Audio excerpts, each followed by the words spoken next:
Thank you very much for coming and here. And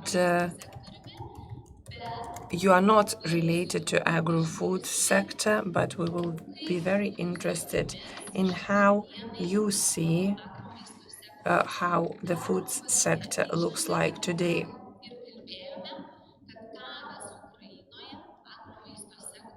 War in Ukraine made agri-food sector priority. We have to ensure the food security not only in the country but also at the same time we have the pandemic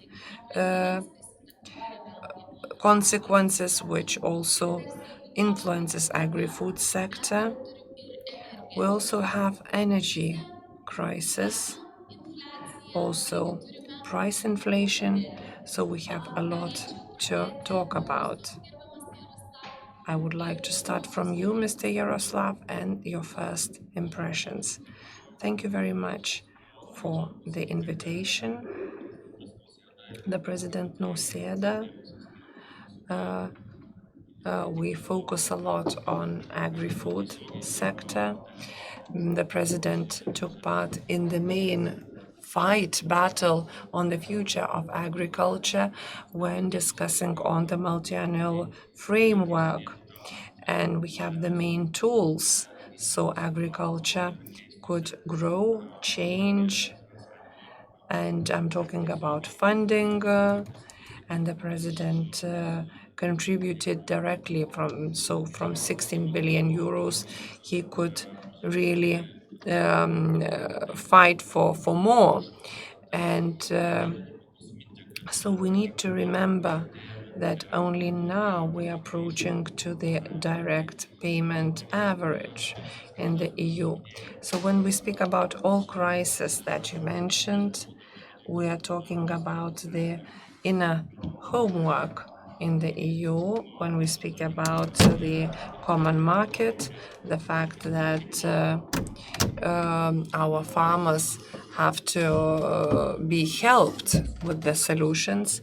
And we have to remember that only at the end of this decade we will come closer to the EU average in terms of subsidies, and I think we have to speak about that a lot.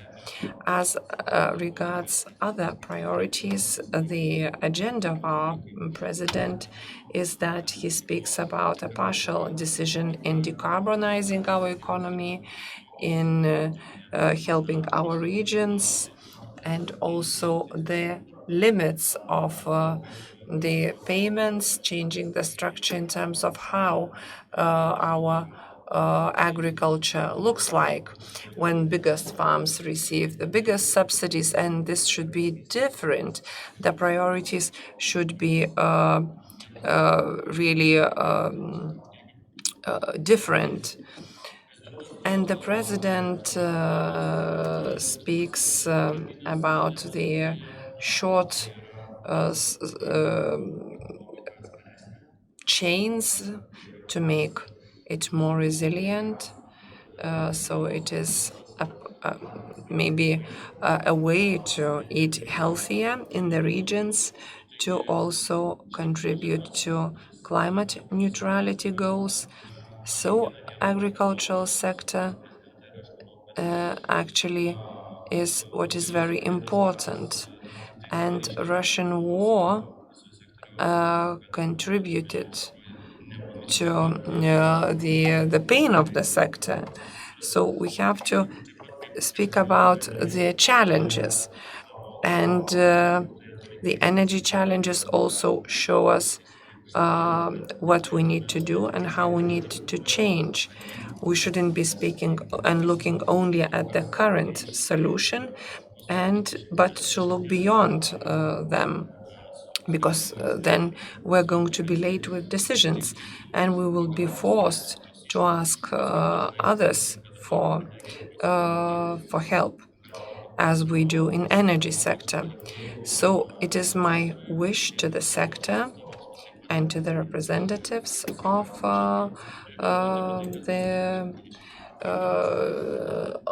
the sector to look for solutions. Thank you very much for your position, and thank you very much. And I will then give the second question to the other speakers. We heard about this Green Deal, and maybe it was rushed too much. What about the Green Deal? Good morning, and thank you very much for the invitation and the relevant topic. You mentioned lots of crises that we need to face, and I will come back to the question what we're doing about grain exports from Ukraine. But as you spoke about the Green Deal, let me react on this topic. Indeed, food sector is very important in the Green Deal. The agricultural sector is very important, and we have really approved the long-term plan, and it was approved together with biodiversity strategy from farm to fork. Nobody mentioned it today, but this is our transformation decisions foreseen for the future. And we can find different ideas and ways to solve that, to become more sustainable in agriculture. At the same time, to become healthier and more responsible. No doubt that the focus is on different things. We shouldn't forget long-term goals. And this other thing is related to the global food crisis, the prices of food and fertilizers. And here the European Commission, from the very beginning of Russian invasion, focused a lot on this topic. And Kęstutis Navickas also welcomed us. I do remember in April when Commissioner Janusz came to Lithuania. He is responsible for agriculture. And when we met together with Kęstutis Navickas and Ukrainian agriculture minister in Lithuania for the first time, when we talked together in terms of how to help to export agri-food from Ukraine, then export stopped, and Ukraine exports 45 million tons of grain every year. So we needed to look for decisions fast. And European Commission proposal was that of the solidarity lane. When you come to the border, you have a few lanes to cross the border, and if they are all jammed, export cannot happen. So the idea was to free the road for export. And the European Commission submitted its proposal in May. Today, after 4 or 5 months, I can just be happy that the backbone of this initiative helped us to export 15 million tons of food products from Ukraine to the rest of the world. And this is very important. The UN helped us to unblock the ports, and 25 million tons of food products were exported. And that makes global food crisis easier, brings the prices down, because the main issue here is the price. So that was the initiative, very successfully moving forward, and it is being discussed in G20 meeting in Bali. The second thing that is seen by the European Commission, and we heard it from many speakers, is the problem, the increase in costs in agricultural produce. The problem is related to fertilizers, and fertilizer prices also related to fuel prices. So the European Commission submitted its proposal on to fertilizer producers, because the fertilizer sector should remain a priority sector in this complicated situation, so not to disrupt agricultural produce. So this is the newest initiative from the European Commission. And I started my introductory speech with the Green Deal.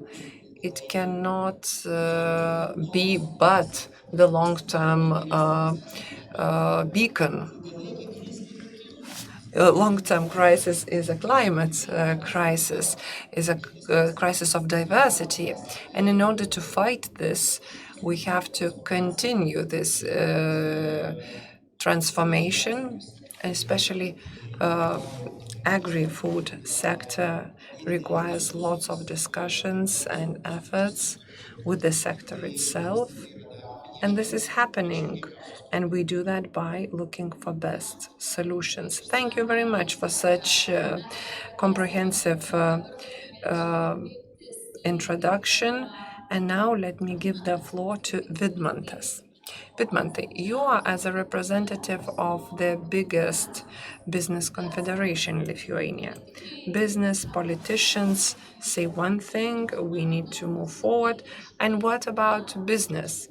What are the challenges awaiting during this crisis? Thank you very much for the opportunity to take part in the forum. It is very important, interactive, and I hear Marius, Jaroslav, we all see that in a similar way. And this is the biggest, I think, achievement. Lithuania, when it became the EU member, we don't split people into groups. We look at the society as an opportunity, and the synergy is growing, and I do hope that this is going to be in the future the same way. As regards those challenges, these challenges are unprecedented for business this time. And talking about the Lithuanian statistics, and Lithuanian export has increased despite all the challenges. Our food sector is the vehicle of this economic, so to say, boom maybe, and the way how could we change at the times of crisis. I think we need to look for opportunities and think about the Green Deal, because we can't live without our grain food. We are one of the leaders. We produce a lot of grain, and in the world we're amongst 2 or 3. And this export is good. Well, for me, as an industrialist, what is missing? We export to the rest of the world, but I look at Denmark. Why? Agriculture in Denmark has 18 of GDP, and we have 9 or 10. Because we're no different. The geographic zone is the same. Maybe we export a lot of raw materials, but too little of the final product. And this vertical chain gives more added value. And this is how we try to protect ourselves. And we have lots of opportunities Of course, our farmers know better than I do, but this added value, 8%, is 4 to 5 billion euros in terms of our GDP, and that could contribute a lot, and we have a lot to do. Well, as for the Green Deal, this direction is good. We need to implement it now. Imagine Lithuania, if we have the energy resources on the same level, will transfer 7 billion euros. Imagine that for gas, electricity, resources, if all that remained in Lithuania. The amount is immense. Maybe something is expensive to move to wind, but this money could remain and could make the life better of our people. So at the time of crisis, I think we need to exchange information to make food cheaper. Self-driven tractors is something that will happen quickly. You have robots, vacuum cleaners, and the tractor could be self-driven, that could be pre-programmed and cultivate the plot. Of course, electricity is an issue, but we need to look at wind energy, solar energy, new equipment to get electricity from wind farms. Lithuanian agriculture is moving that way.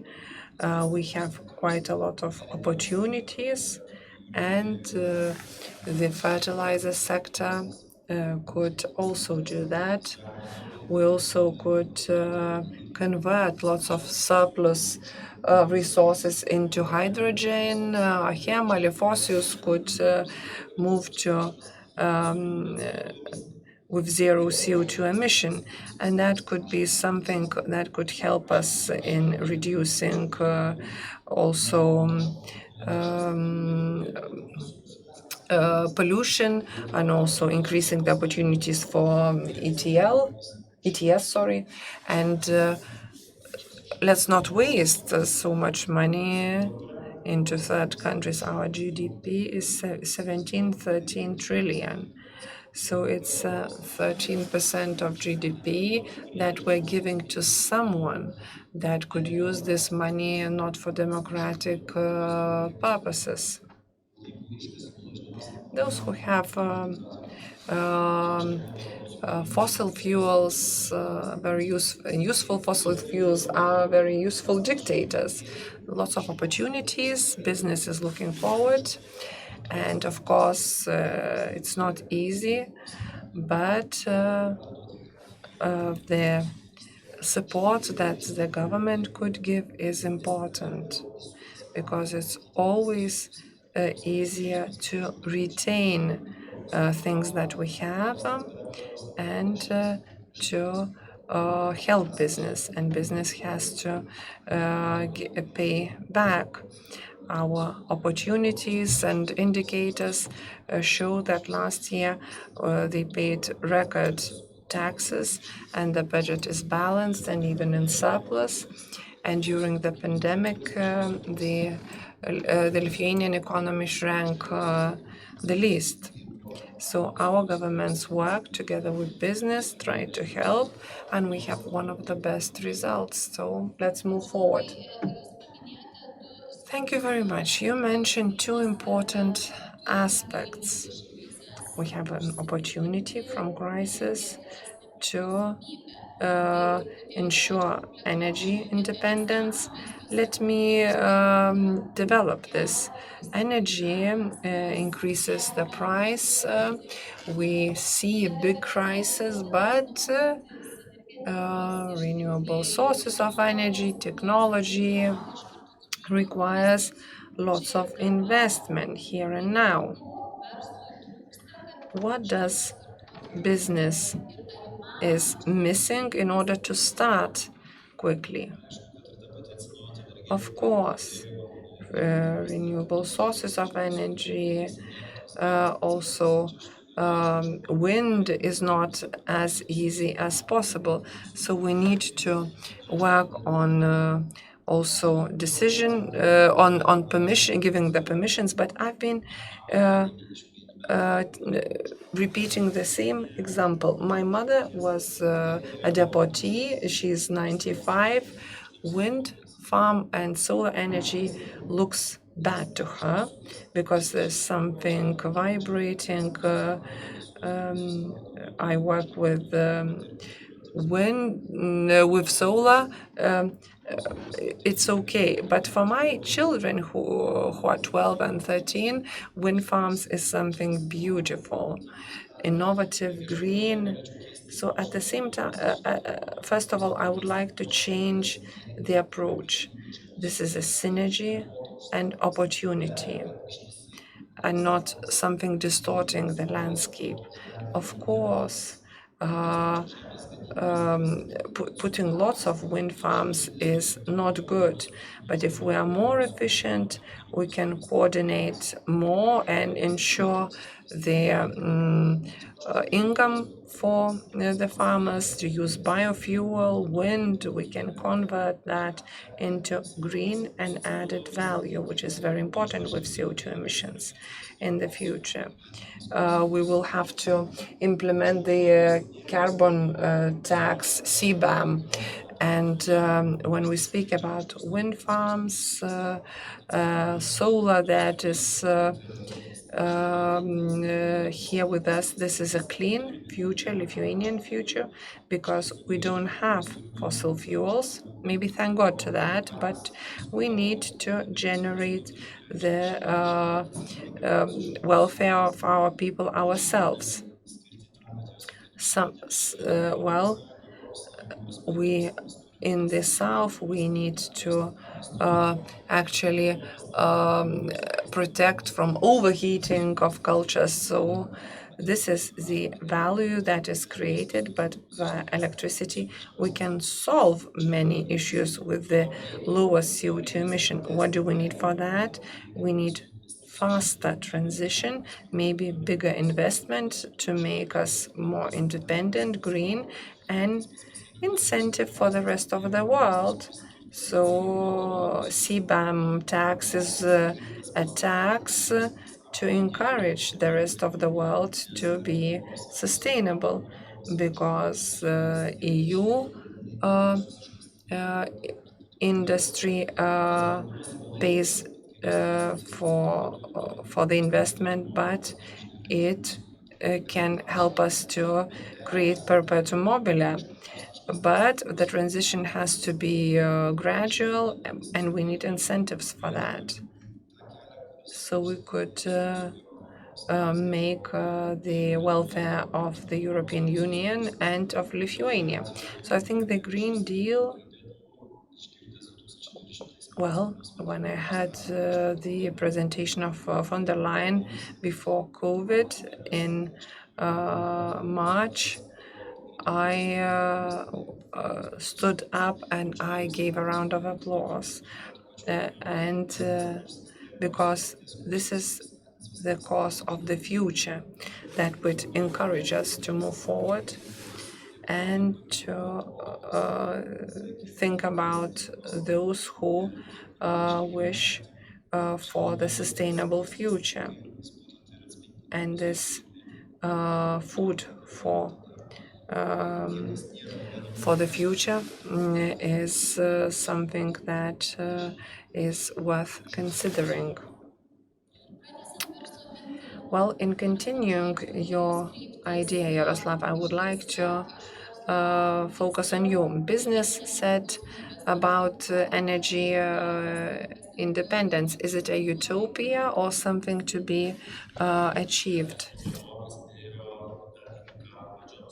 Well, everything happened before the beginning of the war, and at the end of the year we looked at the energy prices, and we didn't know that this is a part of the plan that Russia started in limiting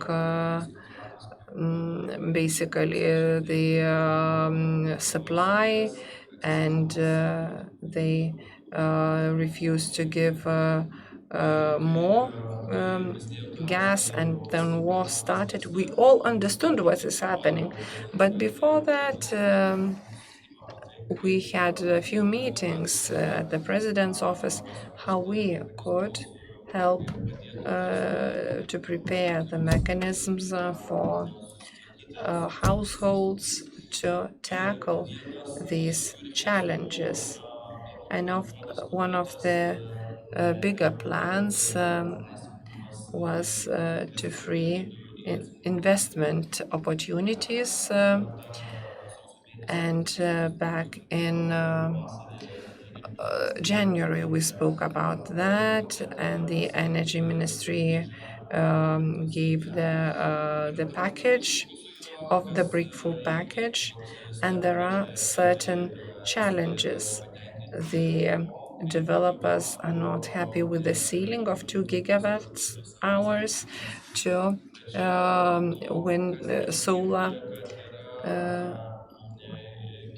parks, but there are 2 other gigawatts that are foreseen for investment into solar panels.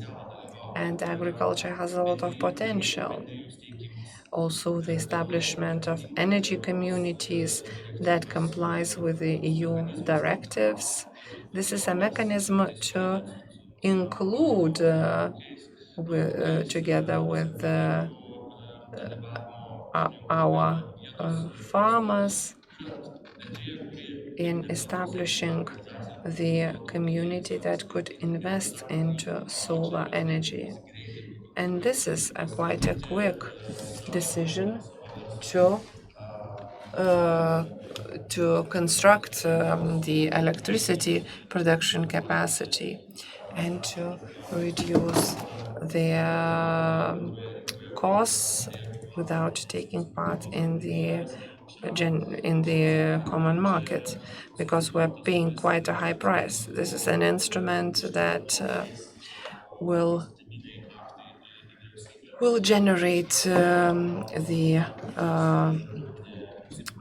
secondary acts, and there will be funding for that.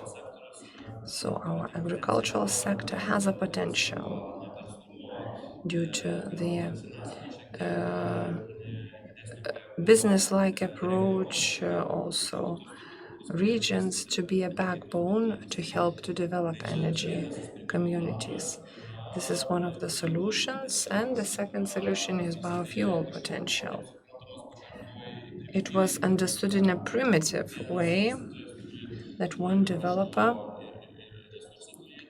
has to produce something from that and to earn money, whereas the potential is much more sophisticated, and we would need to look into the entire ecosystem.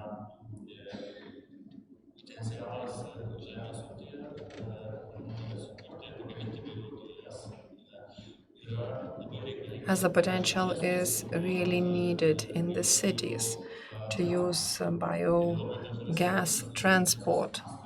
The municipalities don't think too much that you can produce biofuel here, not to pay to someone else and not to be dependent on the outside world, and to find these synergies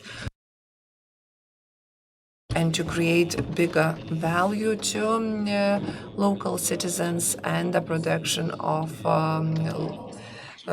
biofuel, and to have this benefit here in the local economy. So these are possibilities for agriculture to develop new projects and to look at the bigger added value, to take part in other areas using financial instruments.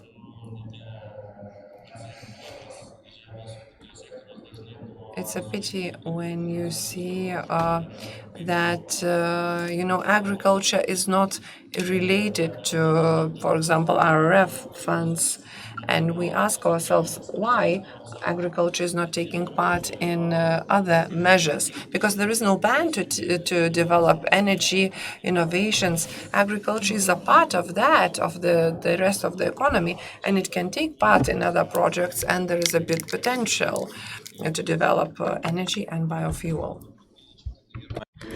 Let me also add that wind similarly is included here, and Lithuania has a law on the distant producers, and having one wind turbine, you can share virtually the production with several farmers. And this also tackles the problem of visual pollution. So these are similar energy communities. And similarly, in the future, the biogas system could also be included in this incentive scheme. And as of the 1st of March, a tool of RFF amounting to 700 million euros is going to be launched. And today I can see here many colleagues, and I welcome you. I'm inviting you to join this facilitated debt scheme for the generation of energy from renewable energy sources for own needs, and you will receive benefit here in terms of lower electricity price. You will be able to fix it for yourselves, as this is your investment. Another important thing is that we will reduce CO2 here, and the food packaging is also going to be evaluated in terms of CO2 emissions. And in the future, this amount of CO2 is going to be labeled. And while using renewable energy sources, you will reduce CO2 at the same time as well. So as of the 1st of March, please address the Confederation of Industrialists, and we're going to advise you about the participation possibilities there. Thank you.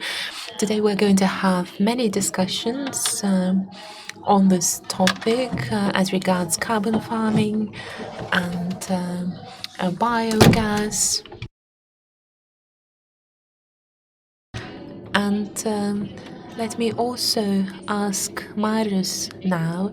You have directly contributed to the drafting of strategy from food to fork. Have you started discussions about additional measures or additional objectives in accordance with this direction? The strategy itself was adopted in May 2020, right after COVID. At this important time, and it was clearly seen as to how much the food was important, and the importance of environment was also acutely felt. And the strategy from food to fork was adopted together with another strategy that of biodiversity. And these were two sides of the same coin, trying to protect the environment, biodiversity, and at the same time developing agriculture. Then an agreement on the agricultural policy review was also achieved, and here I'm speaking about some technical matters, but Strategic plans were adopted for each country related to agriculture, and the Commission discusses with every country separately as to how these strategic plans have to be implemented, and measures on achieving more sustainable agriculture are also laid down there. So this is the main tool for implementation of strategy from food to fork. The colleagues have spoken about many things here, for instance, about renewable energy. And we can see that through fertilizers, through energy, this is an inseparable part of agriculture.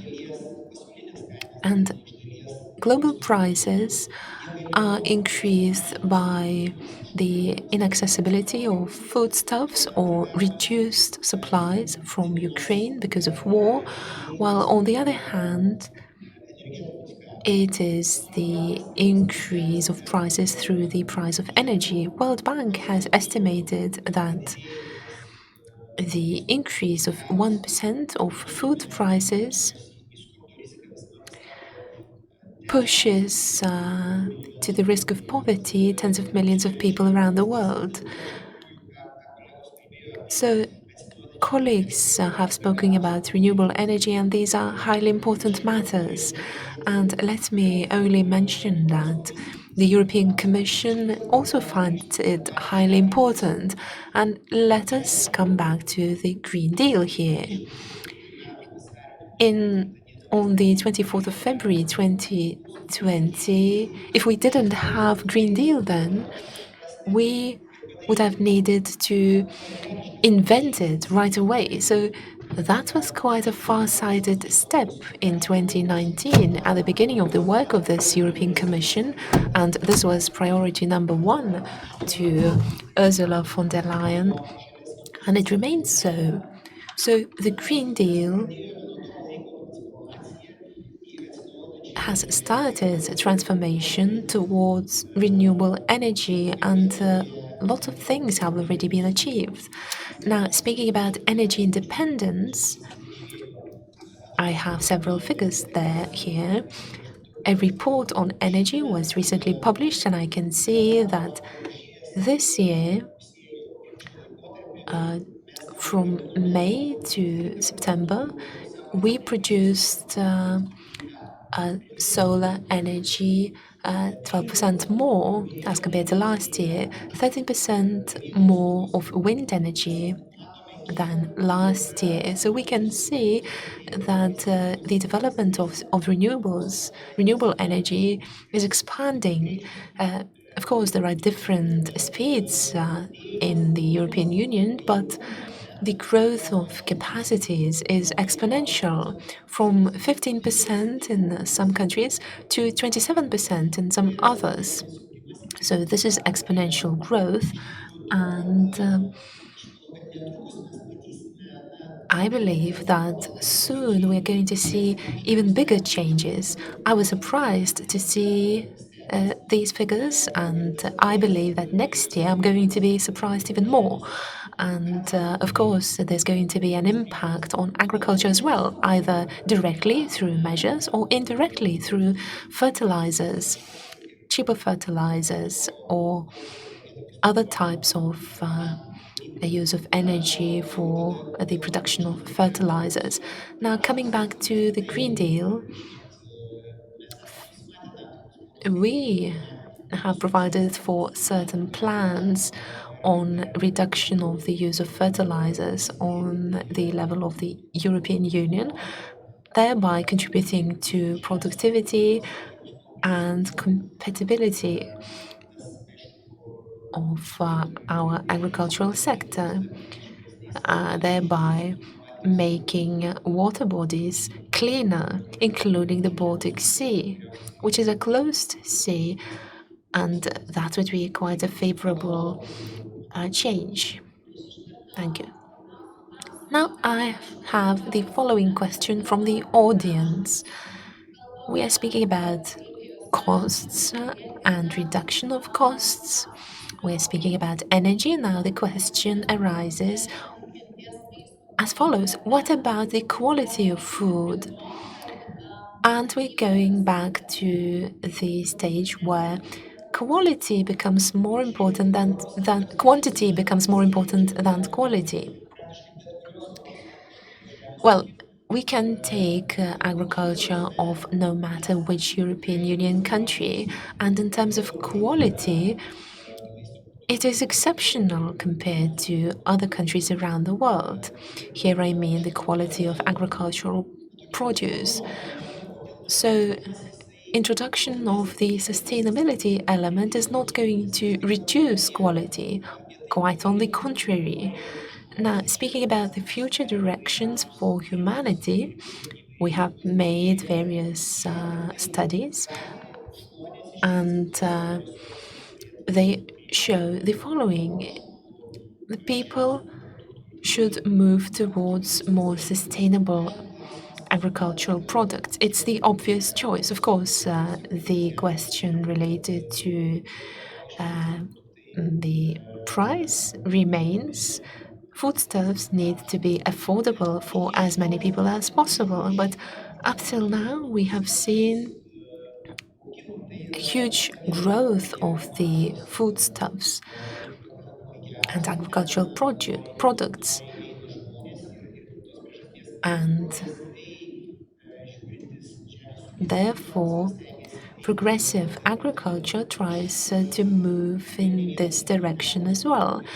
I have discussed many times with the representatives of agricultural sector, and I know certain restrictions here as well. The price and many other aspects, reorientation and regulatory measures have also to adapt, and I know this very well, but fact is that the trend is that we are moving towards higher quality, and the people are associating quality with sustainability. Thank you for your answer. We have many questions from the audience, and let me give you those questions. Jaroslav, there's a question for you. Do you see that a priority could be given to small farmers in Lithuania? Because in Europe we can see the trend of farms growing ever bigger. Well, here we should speak about higher added value, and this does not mean becoming bigger. And this means quality, sustainability, short supply chains. I personally highly miss this.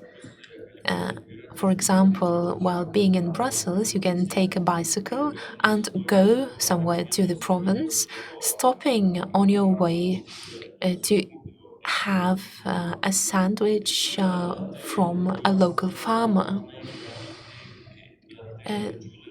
These elements are not necessarily going to be implemented by large farms, but it brings high added value to city dwellers, and this could be done by small and medium-sized farmers with the help of central government. So I believe that we miss projects like this, and we should not juxtapose these ideas.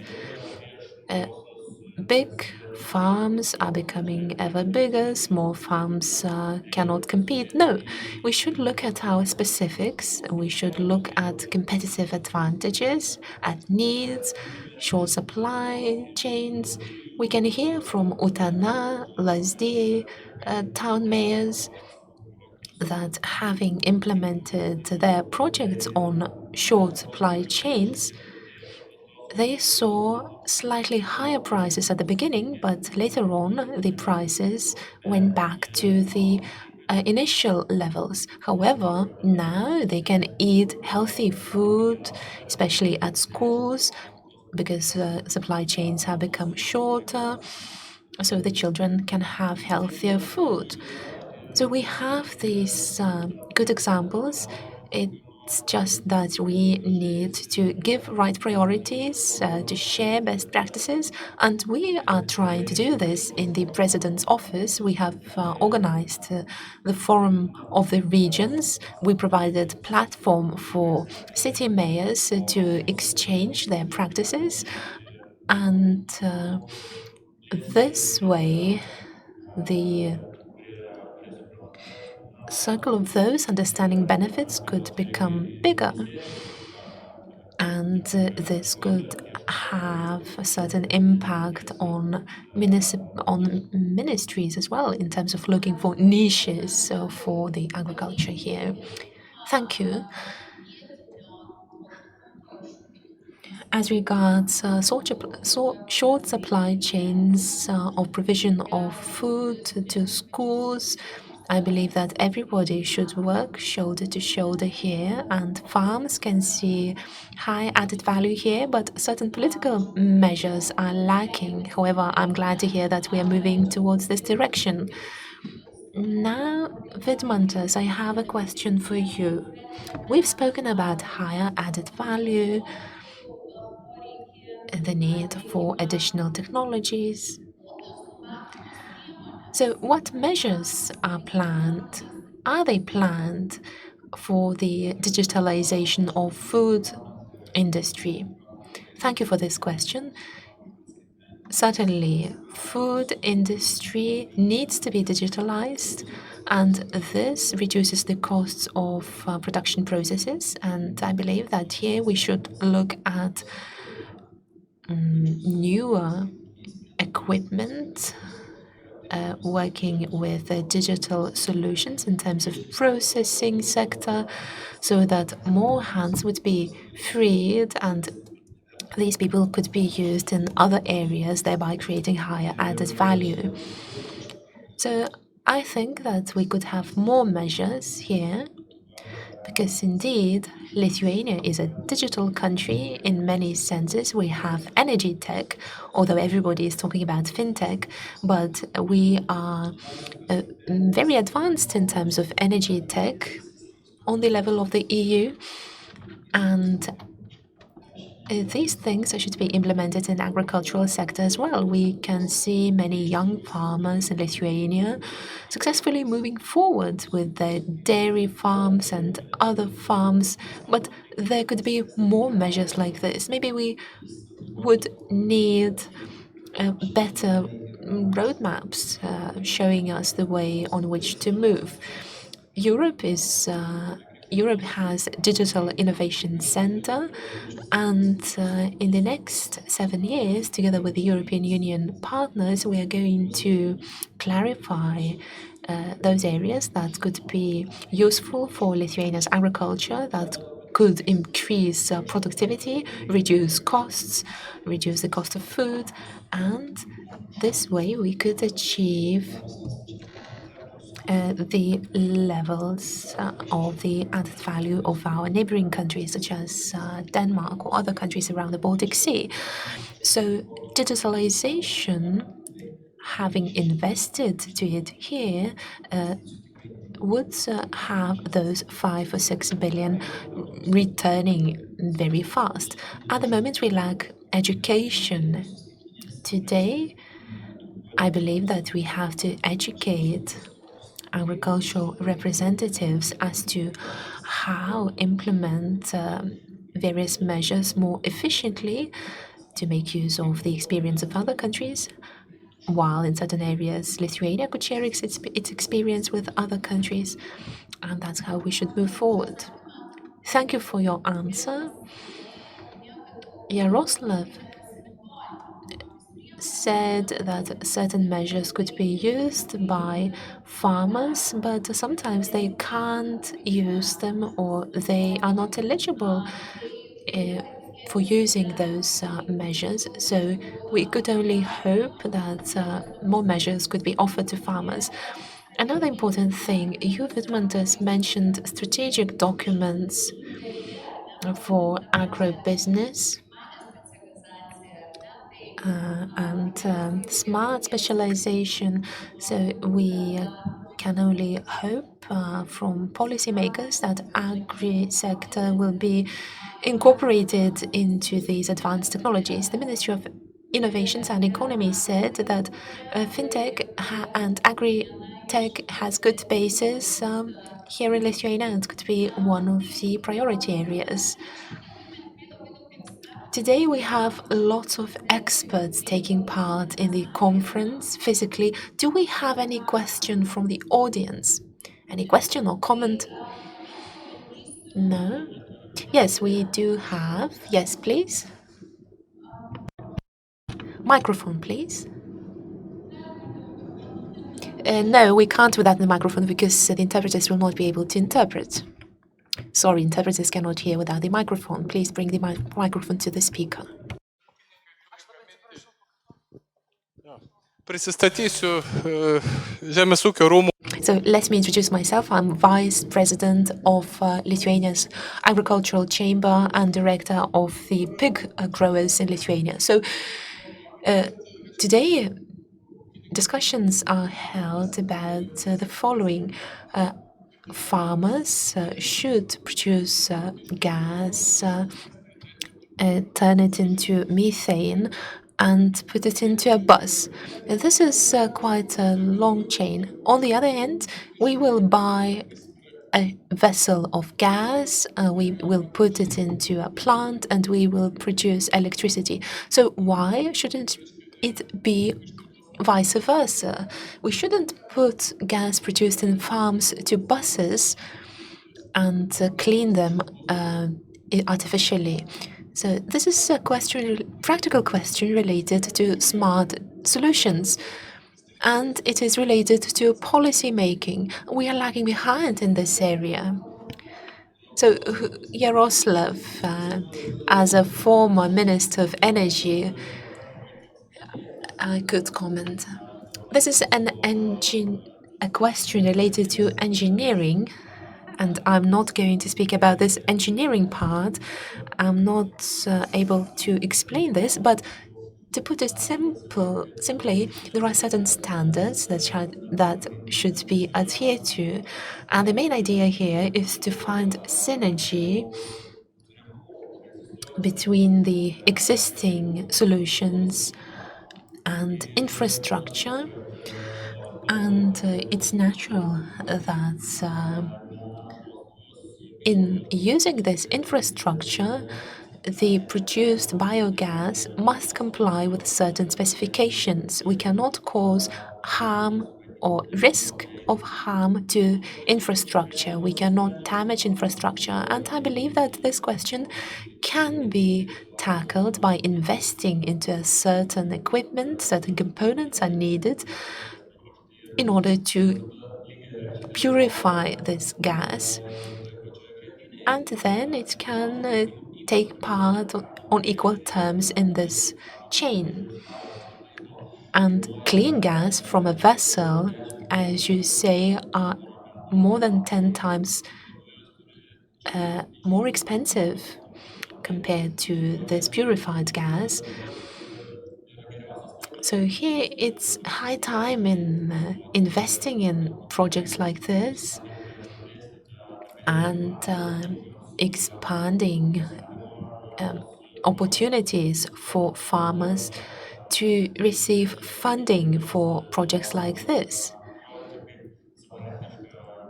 And these projects can be regarded as independent business projects, loans can be acquired from banks, and cooperation can be held with municipalities and other stakeholders,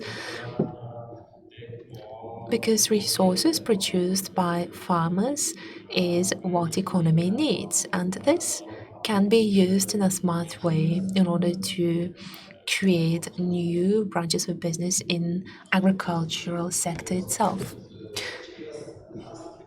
Now, to contribute to what Jaroslav said, I would say that this was an old scheme in subsidizing gas. Methane would increase the ozone layer, and methane produced from cattle would increase greenhouse gases.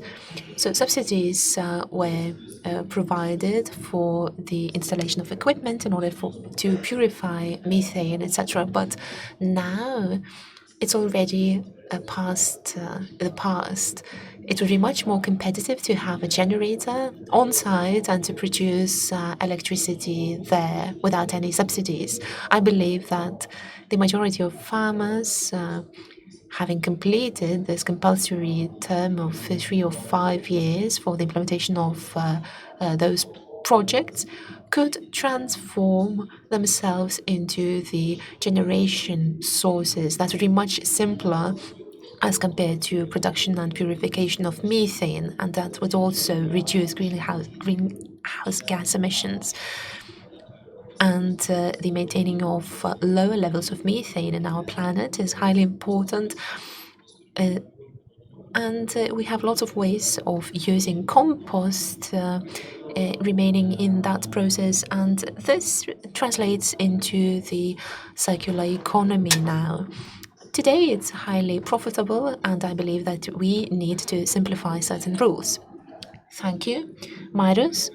Yes, just very briefly, let me say that discussions like this are the best to be held with representatives of agricultural sector.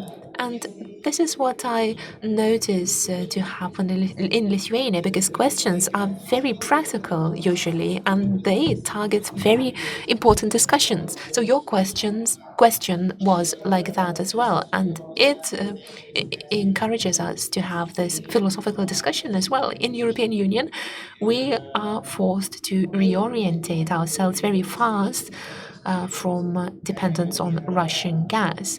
Of course, it's not possible to produce everything from renewables, no matter how hard we try, but it takes time.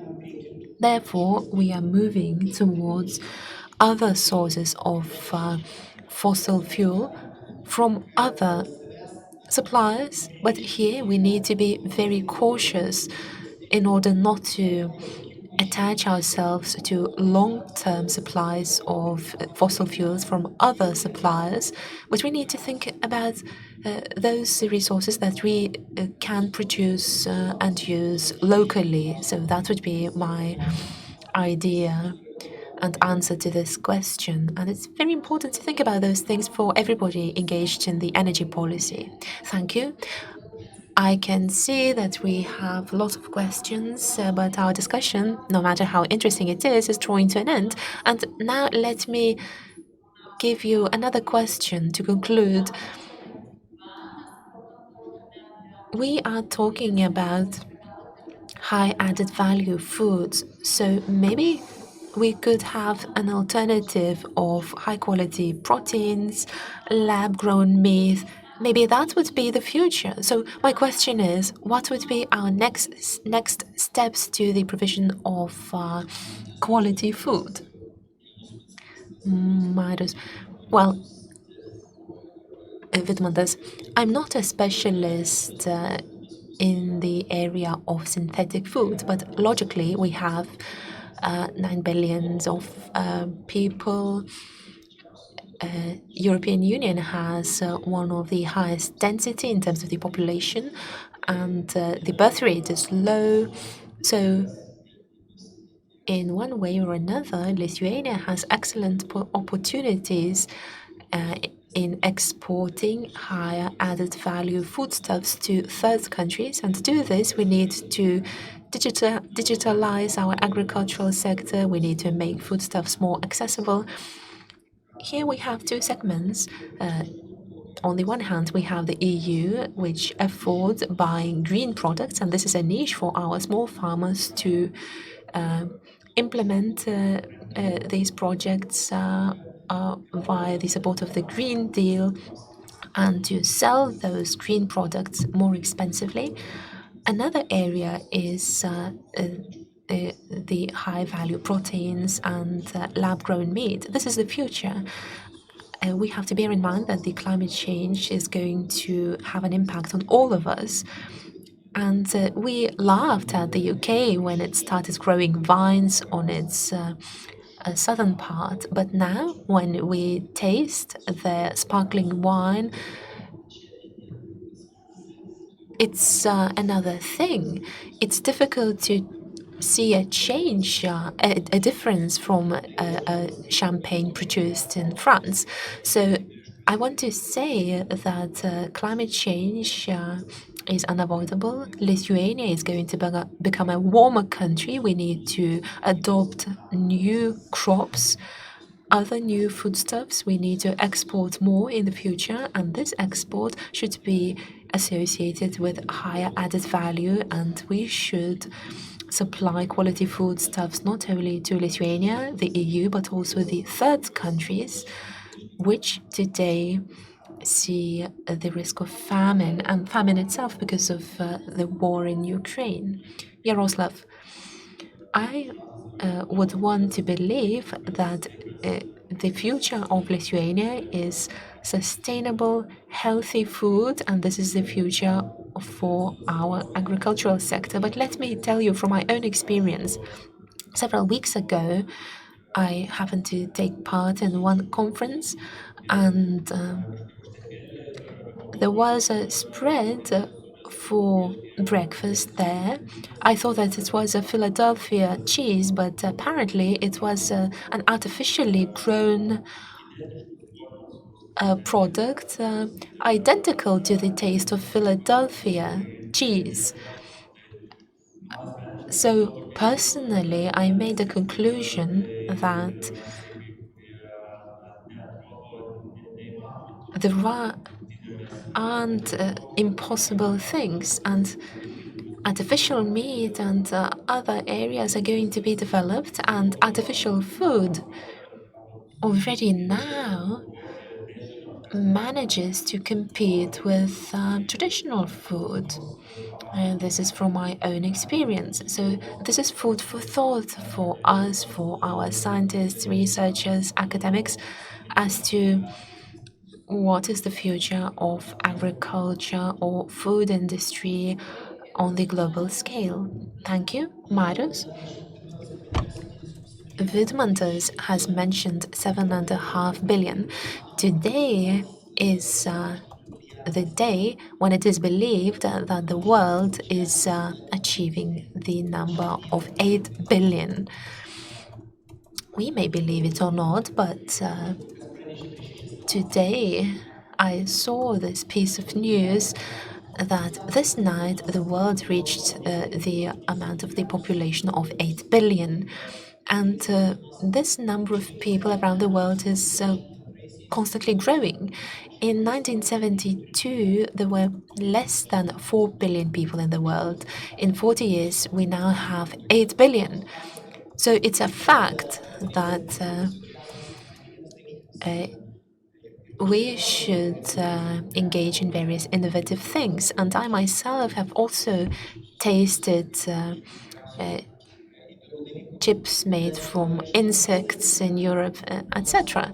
But you know, food is something personal for everyone. Everybody has an opinion on it. And I think that in Europe we have deep traditions of quality food, and we should try to preserve that. It doesn't mean that we should avoid any innovations. Of course, there are certain cultures which are more environmentally friendly, more healthy, absorbing CO2. I've managed to see in certain countries sea algae industry which has a positive impact on CO2 emissions and produces lots of new products. So there is potential. Just let us also try to preserve this mark of quality of agriculture in the European Union at the same time. Thank you. Thank you for your discussion. We are speaking a lot about the need to create closed ecosystem in the European Union and to encourage the creation of new technologies at the same time. Thank you for your discussion. Let us give our participants a round of applause. Thank you very much.